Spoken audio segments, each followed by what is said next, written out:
So generally when FDA talks about safety and effectiveness, so the legal standard for a device approval for a PMA is reasonable assurance of safety and effectiveness.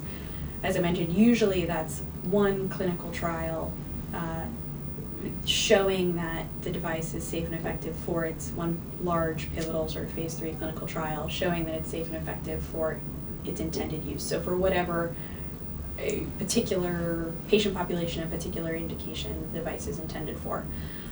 Often FDA talks about this in terms of the benefits outweighing the risks. So if, for example, you have a device intended for a terminal illness that for which there are no other treatments, you might accept higher risks because the benefits of the device, if it's effective, are so high than you would for, say, a device, then let's say a Band-Aid that you're gonna just put on a minor cut on your thumb. You wouldn't accept very high risks for that product. So usually it's a balancing of the benefits and the risks.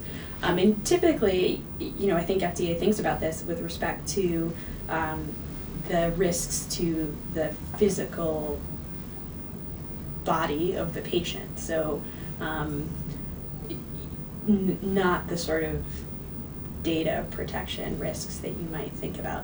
Whether there's room for FDA to think about safety more broadly, I don't know the answer to that, but I think that's why I think FDA's jurisdiction with respect to the functionality of the device is clearer than with respect to data protection issues. And there are, other laws overseen by other parts of the Department of Health and Human Services that might address that better than FDA oversight.